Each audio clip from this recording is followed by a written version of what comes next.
नमस्कार मंडळी, आज मी तुम्हाला कमी तेलाचं फक्त 1 कप गव्हाच्या पिठापासून असा युनिक हेल्दी टेस्टी नाश्ता बनवून दाखवणार आहे, जे बनवायला खूप सोपा आहे आणि खायला खूप हेल्दी आणि टेस्टी आहे की याच्यासमोर तर समोसा आणि कचोरीही ठेल आहे। तर चला सुरू करूया। तर यासाठी सर्वात आधी आपण एका बाउलमध्ये टाकूया 2 कप गव्हाचे पीठ, 1 चम्मच ओवा व चवीनुसार मीठ। तर व्यवस्थित मिक्स करून घेऊयात। आता थोडं थोडं पाणी टाकून पीठ भिजवून घेऊयात। आपल्याला याचे थोडा कडक गोळा भिजवायचा आहे।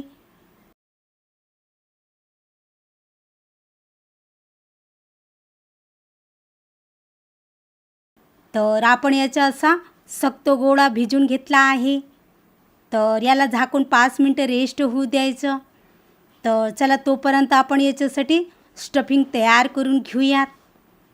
त्यासाठी मी इथे हे 2 मीडियम साईजचे कच्चे बटाटे घेतले आहे, ज्यांची साल काढून किसणीने ग्रेट करून घेतले आहे। आता यामध्ये घालूया 1 मीडियम साईजचे बारीक चिरलेला कांदा, 1 बारीक चिरलेली शिमला मिर्च, 1 बारीक चिरलेला टमाटर व थोडंसं मीठ टाकून व्यवस्थित मिक्स करून घेऊयात, ज्यामुळे भाज्या थोड्या सॉफ्ट होतील। तर याला झाकून 2 मिनिटं रेस्ट होऊ द्यायचं। तर 2 मिनिटं झालेली आहे आणि भाज्याही छान सॉफ्ट झाल्या आहेत। तर भाज्याला निथळून यातलं सगळं पाणी काढून घेऊयात। तुम्हाला यात आणखीन कोणती भाजी टाकायची असेल, जसं गाजर, बीन्स, पत्तागोबी, तर तेही तुम्ही टाकू शकता। तर आपण भाजीतलं सगळं पाणी निथळून काढून घेतले आहे आणि हे जे पाणी आहे ना, याला फेकायचं नाही।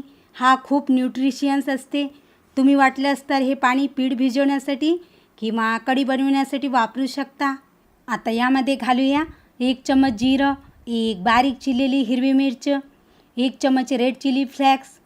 तिखटाचे प्रमाण तुम्ही तुमच्या चवीनुसार कमी जास्त करू शकता। पाव चमचा गरम मसाला, अर्धा चम्मच चाट मसाला, ज्यामुळे टेस्ट खूप छान चटपट येते, व चवीनुसार मीठ आणि थोडीशी बारीक चिरलेली कोथिंबीर। तर सगळे साहित्य व्यवस्थित मिक्स करून घेऊयात।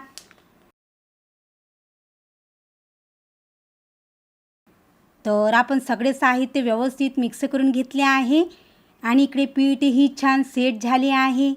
तर एकदा आणखीन मळून पिठाला स्मूथ करून घेऊयात। आता याचे 2 समान भाग करून घेऊयात आणि याचे असे 2 उंडे तयार करून घेऊयात। आता एक उंडा पाट्यावर ठेवायचं आणि याची मोठीशी पातळ पोळी लाटून घेऊया।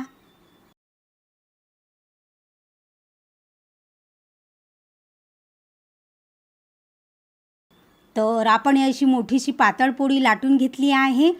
आता यावर भाज्याची स्टफिंग टाकून पसरून घेऊयात आणि एका साईडने उचलून दाबून टाईट फोल्ड करायचे आहे।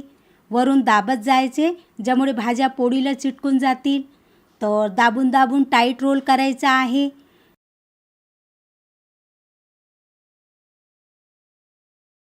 तर याप्रमाणे असा चपटा दाबून घ्यायचा आहे आणि काठाने पण दाबून घ्यायचे आहे, ज्यामुळे भाज्या बाहेर निघणार नाही।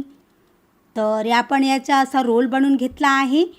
तर याचप्रमाणे आपण दुसरा रोलही तयार करून घेऊयात। तर आपण दोन्ही रोल तयार करून घेतले आहे। तर चला आता आपण यांना स्टीम करूया। आता यांना स्टीम करण्यासाठी मी हे स्टीमर प्लेट घेतली आहे।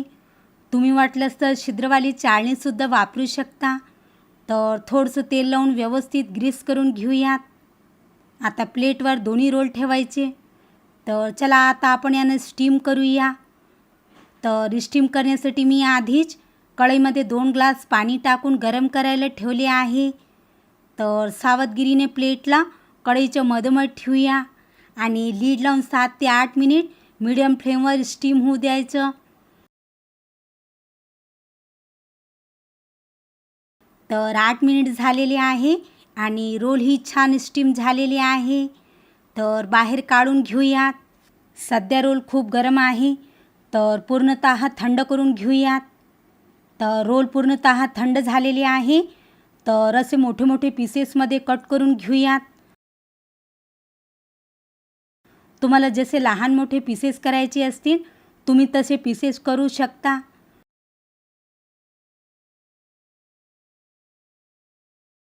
तर याप्रमाणे आपण यांना असे मोठे मोठे पीसेसमध्ये कट करून घेतले आहे. आता तुम्ही वाटलंच तर यांना फ्रीजमध्ये 2 ते 3 दिवस स्टोअर करूनसुद्धा ठेवू शकता. अजिबात खराब होणार नाही. आणि जेव्हा तुमचं चटपटीत खायचं मन असेल तेव्हा तुम्ही यांना कमी तेलात शॅलो फ्रायसुद्धा करू शकता. खूप हेल्दी आहे आणि खायला खूप टेस्टी लागतात. आता यांना कुरकुरीत बनविण्यासाठी स्लरी तयार करून घेऊयात, ज्यामुळे नाश्ता छान क्रिस्पी बनेल. त्यासाठी एका बाउलमध्ये टाकूया 2 ते 4 मोठे चम्मच मैदा, चिमूटभर मीठ व अर्धा कप पाणी टाकून याचे पातळ घोल तयार करून घेऊयात.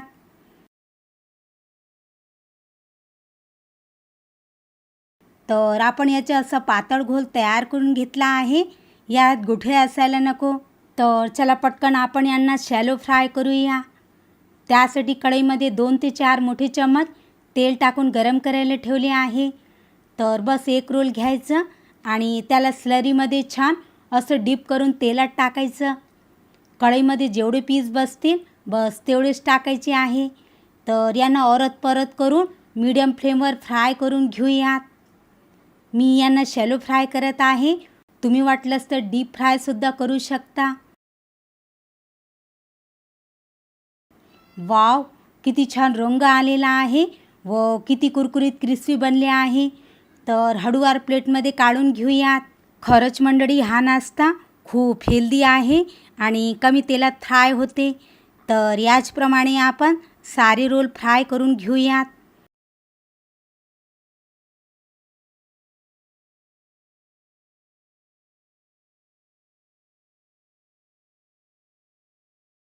तर आपण सारे रोल फ्राय करून घेतले आहे.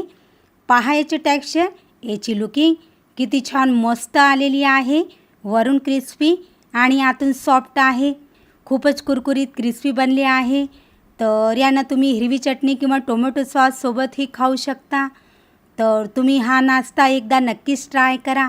घरचे सर्व लोकांना खूप आवडेल. जर तुम्हाला माझी आजची रेसिपी आवडली असेल तर व्हिडिओला लाईक आणि शेअर नक्कीच करा आणि चॅनलला सबस्क्राईब करून बेल आयकॉनला प्रेस करा. तर चला पुन्हा भेटूया एका नवीन रेसिपीसोबत. तोपर्यंत मस्त खा आणि स्वस्त राहा.